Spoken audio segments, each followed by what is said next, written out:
ସମସ୍ତଙ୍କୁ ନମସ୍କାର। ଆଜି ଆମେ ଦେଖିବା HRMS ରେ କେମିତି ଆମେ ଆମର ପ୍ରପର୍ଟି ଷ୍ଟେଟମେଣ୍ଟଟିକୁ ଅପଡେଟ୍ କରିବା। ତାହେଲେ ଚାଲନ୍ତୁ ଡେରି ନକରି ଆରମ୍ଭ କରିବା। ଦେଖନ୍ତୁ ପ୍ରଥମେ ଆପଣ କୌଣସି ସର୍ଚ୍ଚ ବାରକୁ ଆପଣ ଏଠି ସର୍ଚ୍ଚ କରିବେ HRMS ଓଡ଼ିଶା।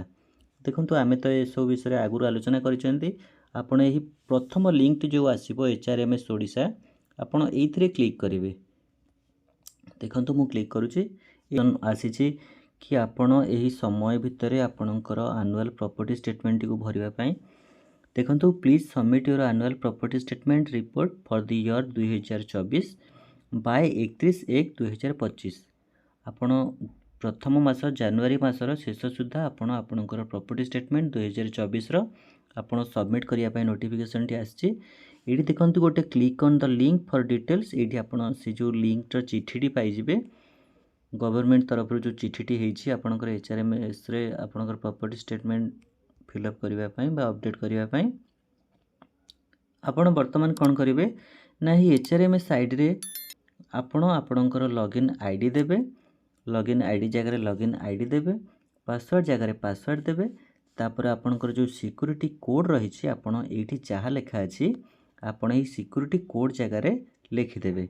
मन रखिए आपणकर कैपिटल लेटर जहाँ लिखा अच्छे स्मॉल लेटर जहाँ लिखा अच्छे आपण सेम टू सेम यही सिक्यूरिटी कोड जगह लिखा पड़ो, नहले आपणकर कैप्चा जदि मिसमैच हम ताहले लॉगिन टी हो पारिबनी। तेणु आपण एतिकी कर सारला परे आपण यही लॉगिन रे क्लिक करेंगे। देखो ये गोटे लॉगिन ऑप्शन अच्छी, आपण यही लॉगिन रे क्लिक करेंगे।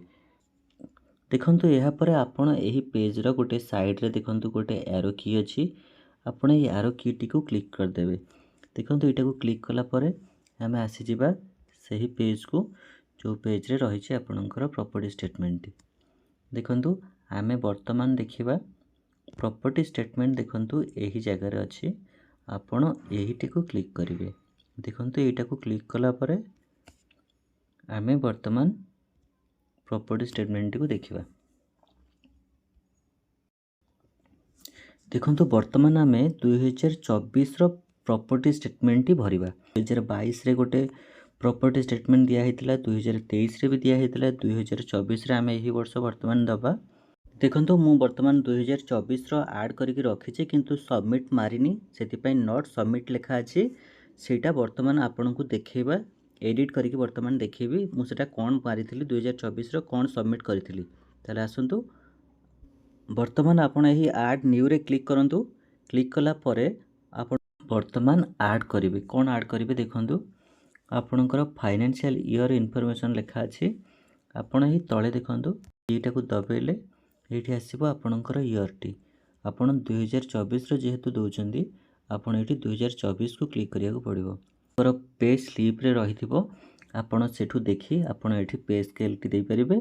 तापर आपणकर बेसिक पे जहाँ रही यहाँ ऑटोमेटिक आसी जाउथबो। जदि ठीक थिबो तो ठीक अच्छे, जदि ठीक नथिबो आपण आपणकर बेसिक पे से HRMS रे पे स्लिप रे आपण पाई परिबे।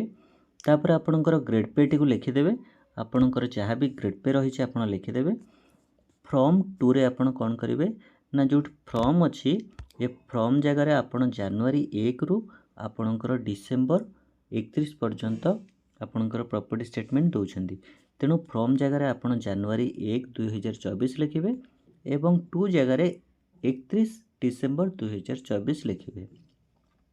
यहाँ पर आपण चूज टाइप रे आपण यही जो चूज टाइप अच्छी आपण एठी फॉर्म सबमिशन रे क्लिक करदेबे।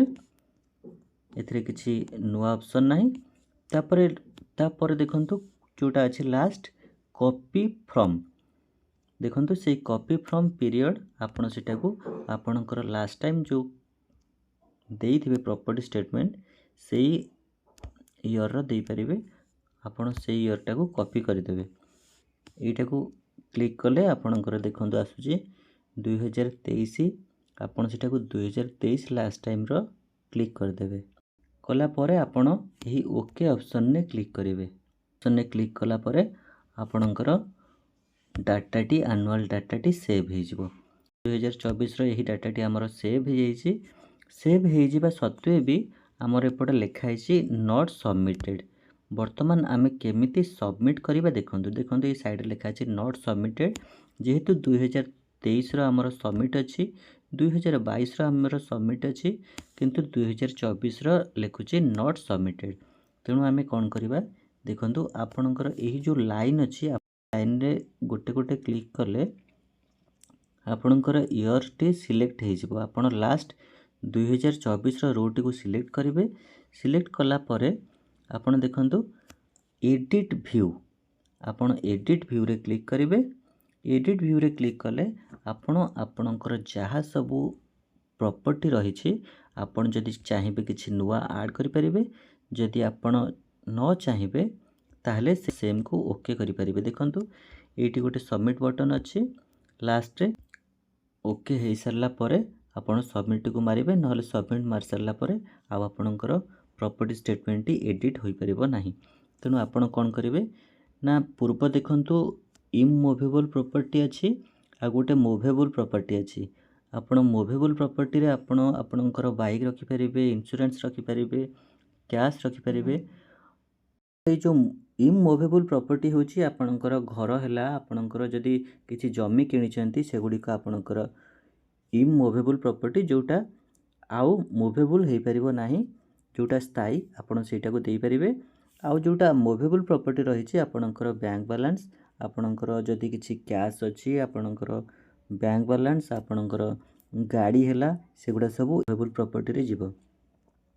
इमूवेबल प्रॉपर्टी मन करंतु आपणक घर थिला आपणक घर आपण बिकी देइचंती ताहले आपण सेटा को रिमूव प्रॉपर्टी मारी परिबे। एवं जदि आउ नुआ घर किनिचंती आपण न्यू प्रॉपर्टी रे क्लिक करके आपण न्यू ऐड करि परिबे। आउ जदि किछि नाही तो ताहले आपणकर ब्लैंक अछि ठीक अछि। आउ आपणकर मूवेबल प्रॉपर्टी आपणकर जहाँ थिला आपण आउ किछि जदि चेंज करबा पई चाहिबे बा ऐड करिया पई चाहिबे आपण ऐड करि परिबे। देखंतु एठी ऐड ऑप्शन अछि आपण एठी ऐड कर देबे। देखंतु ऐड कर सारला परे आपण मन रखिबे सब गुडा जत्ते बेले ओके बा करेक्ट न हेछि आपण ध्यान रखिबे एटा को सबमिट मारिबे नाही। जदि सबमिट थरे मारि दियंती आउ एडिटर ऑप्शन किछि रहिबो नाही। तेणु आपण सब काम ओके कर सारला परे सब ठीक ठीक देखि सारला परे आपण जाइंके तापरे सबमिट रे क्लिक करिवे।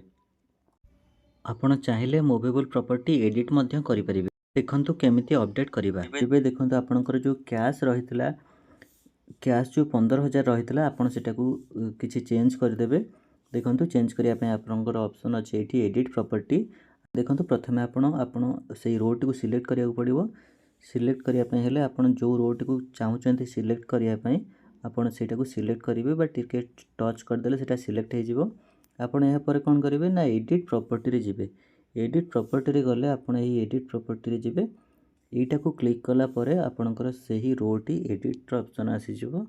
आपण ता परे जो वैल्यू रही आपनकर कैश वैल्यू जो रही आपण 15,000 लिखिथिले आपण चाहिले सेटा को बढ़ाई परिबे चाहिले कमाई परिबे।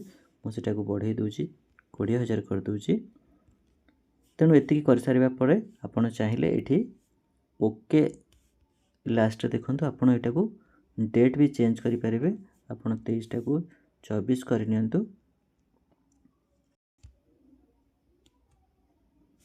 आपण एटा को कर सारला परे ध्यान रखिबे सबमिट मारिबेनी सेव मारिबे। देखंतु एठी ऑप्शन अछि सेव आपण एही ऑप्शन टी को सेव रे क्लिक कर देबे। देखंतु ए सेव रे क्लिक कर देला परे आपणकर एही डाटा टी सेव हे जिवो। देखंतु आपणकर मूवेबल प्रॉपर्टी रे 20,000 हे जायछि। देखंतु आपण एहा परे सबु सरिला परे आपणकर नारे जदि किछि लैंड अछि बा घर अछि आपण एठी एडिट बा ए जो न्यू प्रॉपर्टी ऐड करके देई परिबे। एहा परे संपूर्ण कार्य शेष परे आम एटा को सबमिट रे क्लिक कर देबे। देखंतु ए सबमिट रे क्लिक कर देबे। सबमिट रे क्लिक कला परे आपणकर फाइनल सबमिशन हे जिवो। आ हे गला परे आपणकर प्रॉपर्टी स्टेटमेंट टी अपडेट हे जिवो। ताहले एतिकी थिला आपणकर काम। जदि आम भिडियोटी आपनको भल लागिछि ताहले सब्सक्राइब करिया पई आदौ भूलिबेनी। रहिली नमस्कार जय जगन्नाथ।